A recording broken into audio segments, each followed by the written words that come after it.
welcome to Ho Chi Minh City. Formerly known as Saigon, this city is home to around 10 million people, making it the biggest city in Vietnam. Though it's not the capital, we're here for the next few days, and in this travel guide, we're going to show you the very best things to see and do in Ho Chi Minh City, including top attractions and hidden gems. One of the most popular day trips from Ho Chi Minh City is to the Mekong Delta, but the best way to really get a feel for this region is by heading here on an overnight trip. And so we'll also take a side excursion to see what life on the Delta is really like.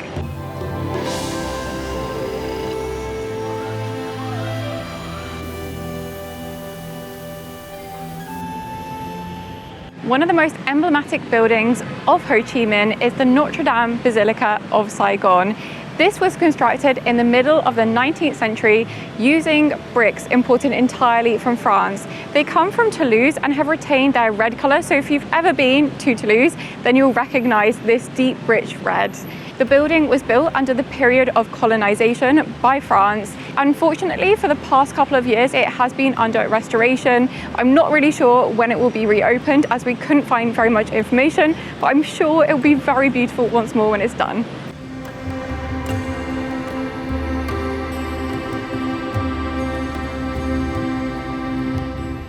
Even though you can't currently access the inside of the cathedral, I definitely recommend coming to have a look because it's very beautiful and close to many of the other main attractions of Ho Chi Minh. Right next door, you'll find this leafy green park by the name of April the 30th. It's really nice and peaceful here, and you'll find squirrels, and we even saw a chipmunk.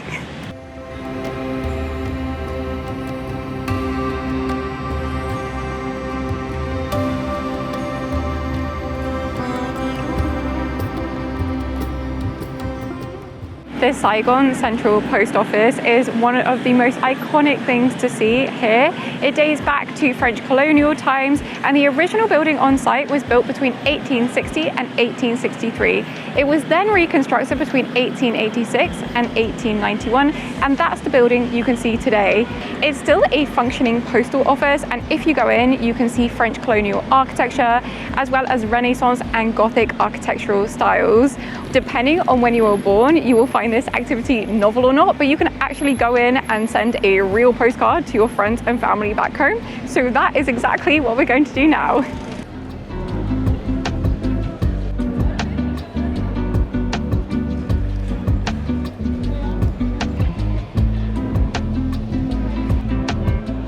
So we picked up a couple of postcards, and if you come here, make sure you bring cash, because while you can pay for the cards themselves with card, you cannot pay for the stamps with card. You have to use cash.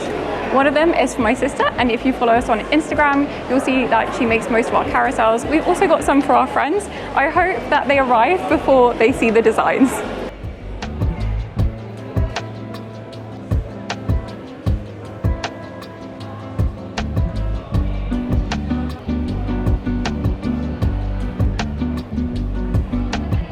The really cool thing here is that once you purchase your stamp, you get to put it on a sponge in order to attach it to the card. Hopefully our postcards will arrive before we do in 1 month's time. In any case, let's go to our next activity of the day, which is also to do with writing.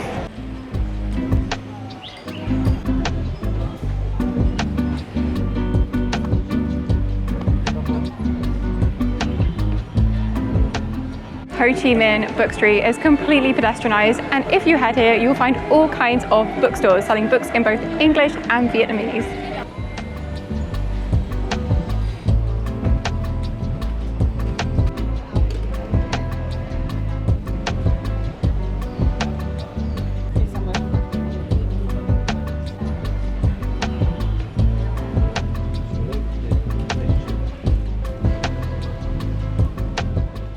Even though it's really hot outside, and you might be tempted to take a taxi between all of the different destinations, especially in District 1, which is where we are now and is where most of the tourist attractions are, I do recommend walking around if you're able to. For example, right behind me is the Opera House. This is yet another example of colonial architecture. And what's really unique when you're walking around the city is that we're currently surrounded by high-rise buildings, but also all of this historic architecture from the 19th century. And so it's really nice to just walk around and see this beautiful blend of old meets new.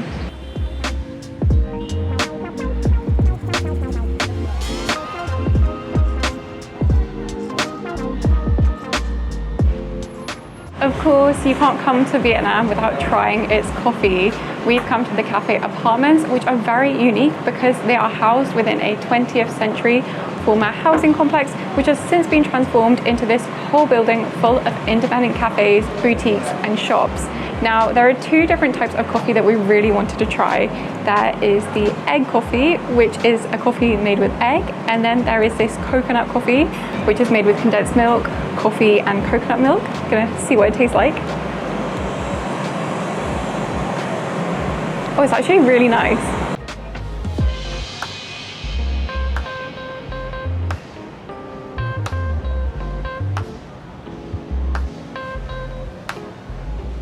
Overall, there are 9 floors to explore here.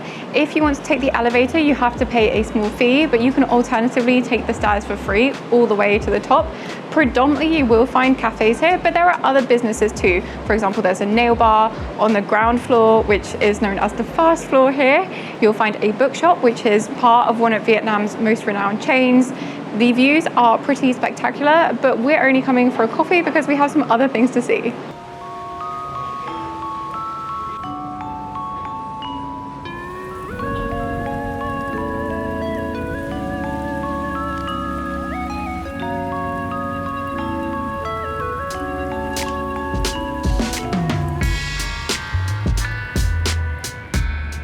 The Ben Thanh Market was constructed between 1912 and 1914, making it one of the oldest surviving structures in the city.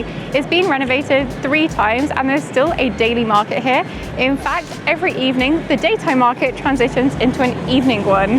There are approximately 6,000 vendors here and around 10,000 daily visitors. It is very touristy, but you can get food as well as buy souvenirs here.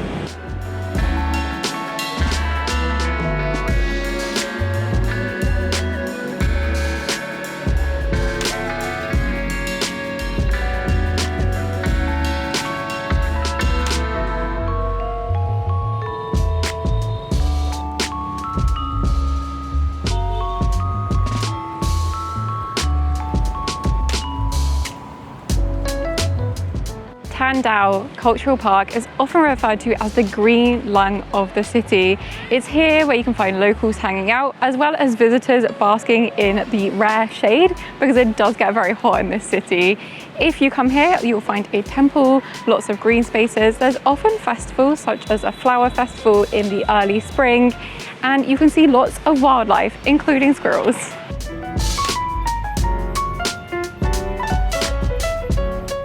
I was really enjoying our time in Ho Chi Minh City, but I was also curious about what it might actually be like to live in Vietnam's biggest city, and so we met up with someone who's actually moved there. My name is Nhi and I just moved to Vietnam from Germany, and at the moment I work as a UGC creator. I've actually been planning to move to Vietnam since 2018, and I was always looking for people who live here already, so to look for advice, how to find an apartment, how life is here, but I didn't find a lot of people. So when I moved here, I thought, okay, why don't I just do it myself? And why did you want to move to Vietnam from Germany? Oh, that's a good question. So the main reason is because my parents are from Vietnam, and when I went back to Vietnam to travel and to visit my family, on the one hand, it kind of felt like coming back home, but on the other hand, it felt like, okay, I don't know a lot about this place and about my roots. So the main reason why I want to move to Vietnam is to learn more about my Vietnamese culture, more about the family roots. So once you had decided that you wanted to come to Vietnam, why did you choose to come to Ho Chi Minh specifically? Oh, I actually didn't choose Ho Chi Minh City because my family is from Hanoi, so from the north. But the first year I worked at the German school, and there's only one German school in the whole country. So I ended up in Ho Chi Minh City, but I have no regrets because I think it's an amazing city, especially for our age, because there are a lot of opportunities, a lot of connections. And what is your favorite thing about living here? Oh, there are actually so many things. Because I grew up in a small town and now live in a 10 million city. First of all, you get to meet so many people you would have never met otherwise, so many people from different countries, and there's always something to do. Also, one way to describe Ho Chi Minh City is a city that never sleeps. Okay, yeah, I have noticed that. And we've only been here one day. And what's your favorite thing about living in Vietnam then, since it's different from Ho Chi Minh specifically? When you look at Vietnam and the country itself, you see it's so diverse. So from the north to south, the language is different, the climate is different, and also the food. My family is from Vietnam and my mom always cooked Vietnamese food. Food is also a love language for a lot of Vietnamese people. What was the biggest culture shock when you moved here from Germany? When you think about Vietnam or the city, people a lot of times describe it as organized chaos. And I think that's the biggest culture shock because especially as a German, you are so used to rules and everything is organized and you know, okay, when you want to reach one thing, you know you do step 1, step 2, step 3, and then you get it. And here it's kind of like, well, today works like this, tomorrow it works like that. One person says, okay, it doesn't work at all, then you go to another person and the person will find it a way. And when you meet with your friends and you say 7 p.m., it means 7:30 or maybe 8 p.m. And yeah, not to take it like personal when people come late. So I think that's kind of the biggest challenge, the biggest culture shock. But at the same time, it also taught me to be more flexible and to know, okay, there's not just one way, but there are different ways to do life and to get things done.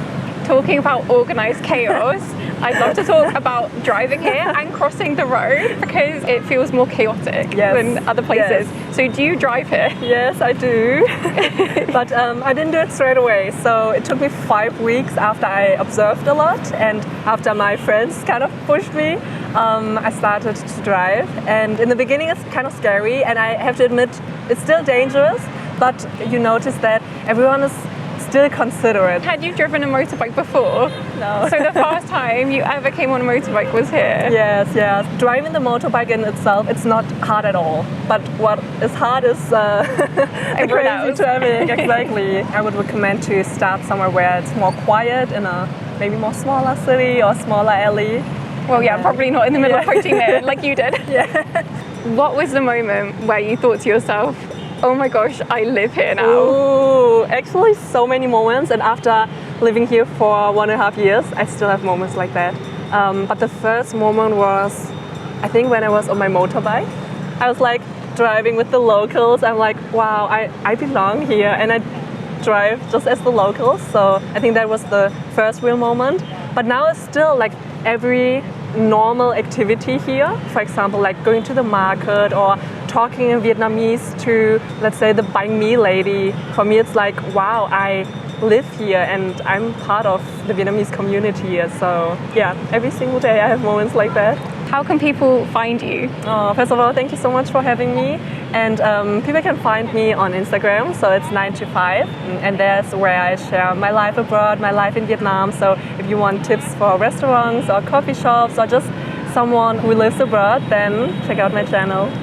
Thank you. Thank you. One thing I didn't really realize before heading to Ho Chi Minh City are the sheer number of skyscrapers there. And so, as well as its central location, one of the best things about our hotel was an amazing rooftop overlooking some of the city's most futuristic buildings. I particularly loved watching the nightly light show on the Saigon Marina IFC.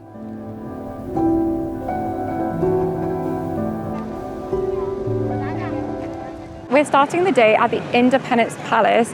This is a site where the Vietnam War ended. On the 30th of April 1975, a tank from the Southern Vietnam Army crashed through the gates here and caused the fall of Saigon.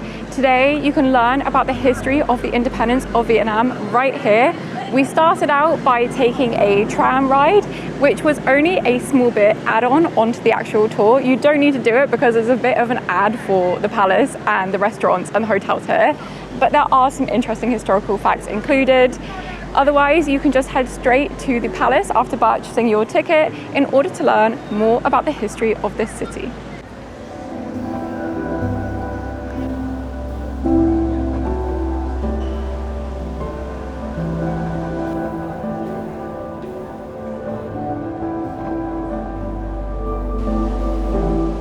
The Independence Palace is also known as the Reunification Palace, and there are several floors to explore here, as well as a bunker in the basement where you can learn more about the end of the Vietnam War and see historic plans and maps.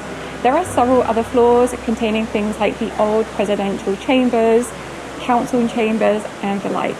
Today, the space is not only a cultural centre where you can be educated and visit the museum, but it's also used as a civil space where people get married and celebrate their marriages. This isn't the first palace on site. There was a former palace, but this was badly damaged by a bombing, and so in 1962, the then president ordered the construction of a new palace. It's built in the Vietnamese modernist style, and there's this really nice blend of taking historical, older, traditional elements and marrying them with more contemporary shapes.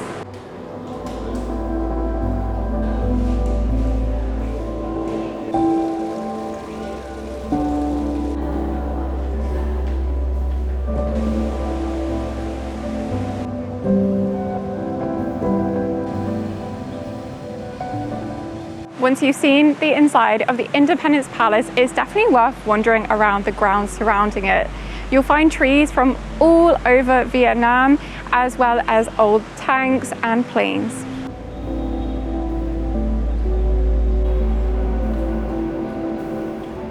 Included in the grounds of the Independence Palace, you'll find yet another building. This is the exhibition space. It not only tells the history of the palace, but also of Vietnam as a whole. And so a lot of it covers the period of colonization right up until the Vietnam War. It also covers some of the war. But to learn more about the war, we're going to go to another place now.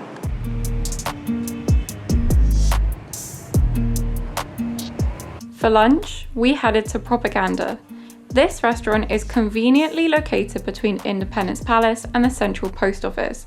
And while the prices are on the higher side, the quality of food was amazing.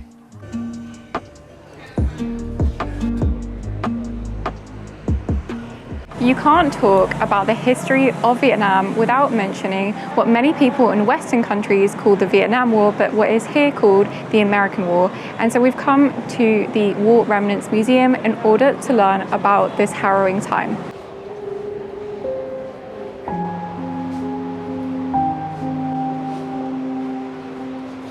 The museum was established in 1975.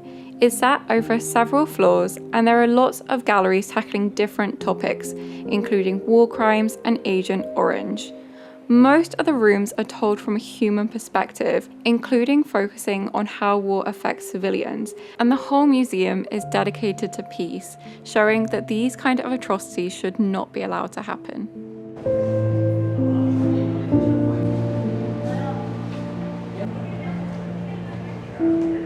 Head outside and there are even more exhibitions to explore.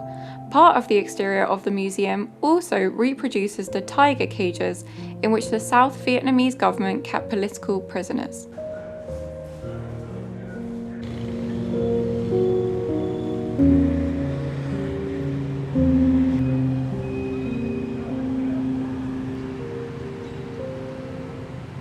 We've walked around 20 minutes in order to get to our next destination. Now this church is commonly known as the Pink Church because it has been painted in this stunning pink colour since 1957. It was actually completed in 1876 during French colonial rule, and so it's made under the French colonial architectural style. I read online that it's currently open, but it isn't, we can't visit. However, the exterior is very beautiful, especially considering the fact that the main church is currently closed, and so you can't take any nice photos of it. This also happens to be the second largest church here in Ho Chi Minh City.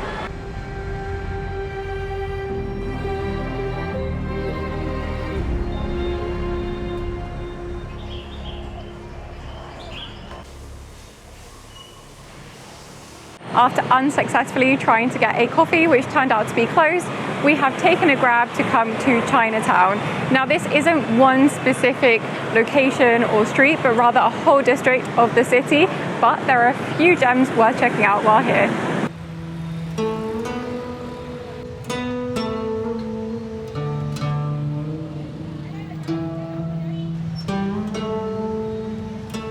The most famous temple in Chinatown is undoubtedly Tian Hao, which was built in around 1760 by the Chinese Cantonese community.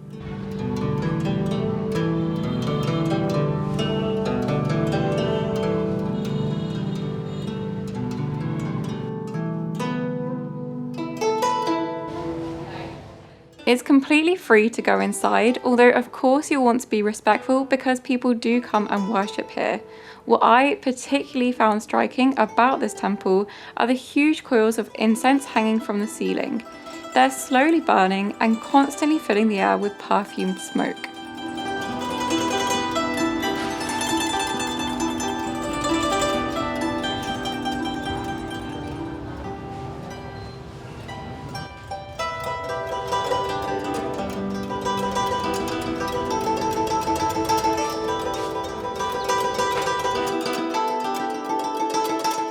We found this really cute little cafe down an alleyway, and Google Translate came in pretty handy because the menu was only in Vietnamese, but the drinks were delicious.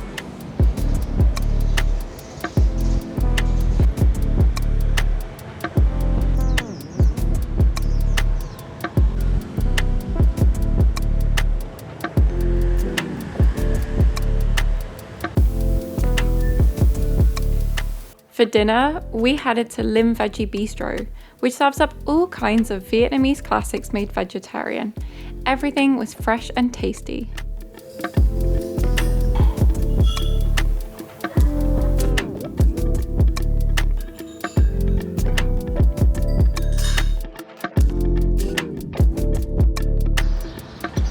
Yesterday, we booked a driver who took us from Ho Chi Minh City all the way to Can Tho, the largest city in the Mekong Delta. This region is known for its slower pace of life and obviously its abundance of water. And I can't wait to discover more tomorrow morning when we head out before sunrise onto the water. You might not know this, but before I started creating travel guides here on YouTube, I was actually a travel blogger, and I have a website called solosophie.com. I still run this to this day, and so if you want even more travel tips, hacks, and itineraries from us, then be sure to check out the QR code on screen now.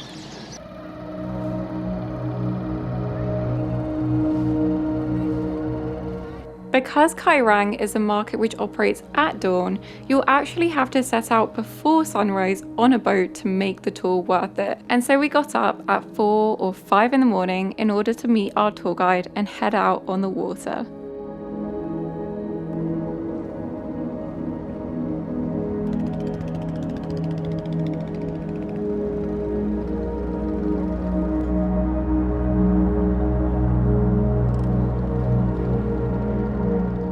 When it came to food options in the morning, I had no idea what to expect, but our guide Susan told us about the different options. I personally opted for an egg banh mi, and it was really fascinating to watch an egg be cooked right on a boat in front of me, and this was without a doubt the best banh mi I had anywhere in Vietnam. The other option was to get a noodle soup, which Antoine opted for just so that we could see the process. And again, what an experience to see a whole bowl of soup being cooked in the middle of the river on a boat. Your noodle soup. Wonderful, thank you. Floating noodle soup. It's amazing. This is the Cai Rang Floating Market, and it's open from 6 to 8 in the morning every day. This market is the biggest floating market in Mekong Delta. Before COVID, we just have like 7 floating markets, but now we just have 2. Most of the people here, they are from around Mekong Delta, and they could travel from 10 to 100 kilometers by boat to sell the products. The main products are fruit and vegetables, and this is the wholesale market. That means the people, when they come here, they have to buy at least 10 kilos. But besides that, in the early morning, they also sell something for breakfast like noodle soup, bread, dumpling, tea, and coffee. They could be from 100 to 150 local boats a day.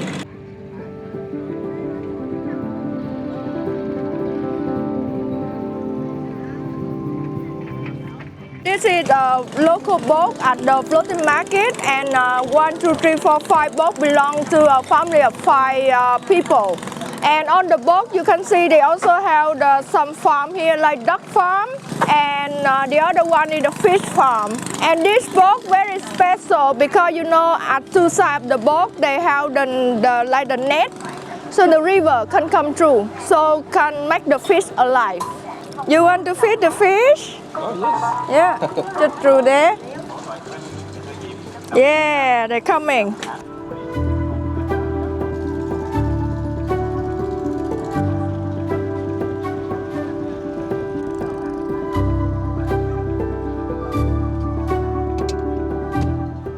pomelo, ananas, mango, and jackfruit.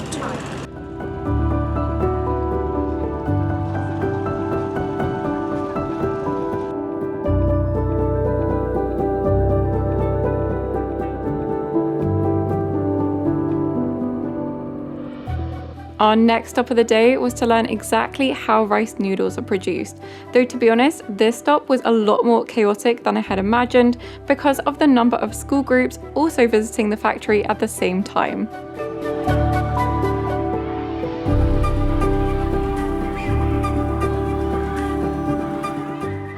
rice paper, 1 kilo of noodle.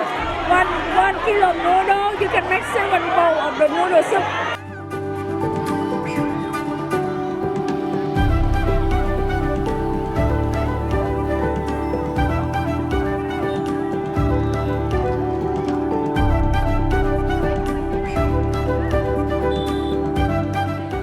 Now, you've probably heard of mango sticky rice, but a really popular dessert here is banana sticky rice. So I'm gonna try it. It's really good. Really sweet, but really good.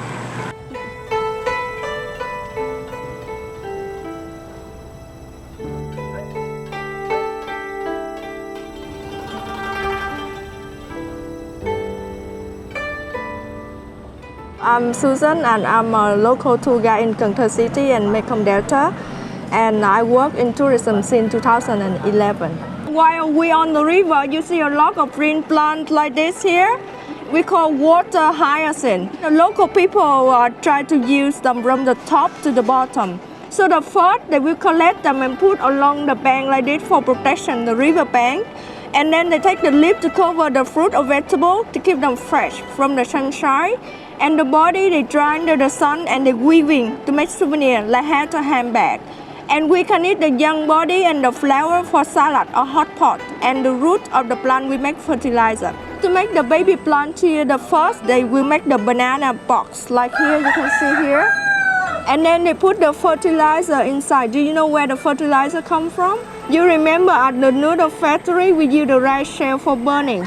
And after burning, we have the ash for fertilizer.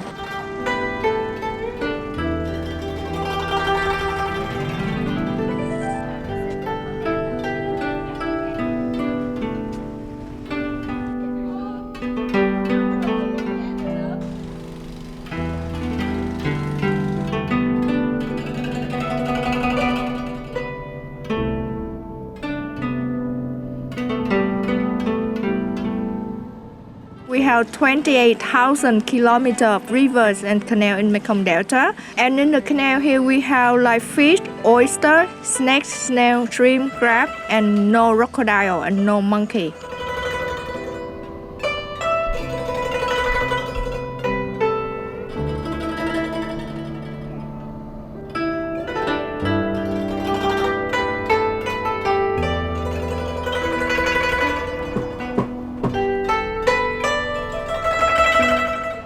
You can try. Okay, and what does it taste like? Like a normal coconut or?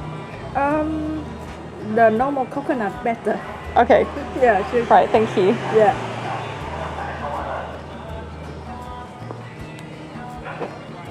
I see what you mean. It's okay. Yeah, that's why we eat with sugar and ice. Yeah, I feel like it's way more sour than a normal coconut. Yeah.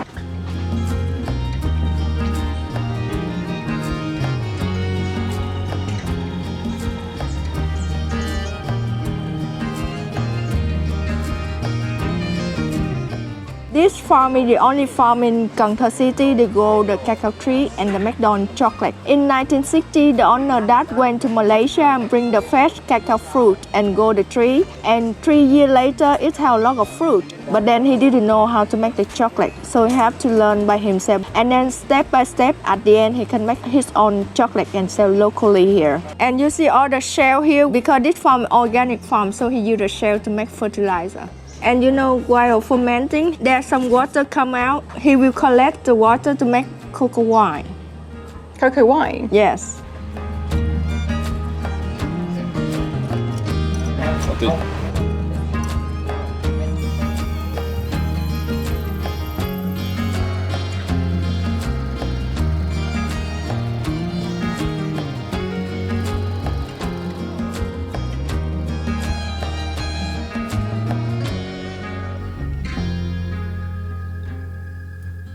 Thank you so much for watching, and don't forget to like and subscribe for more travel content. See you next time.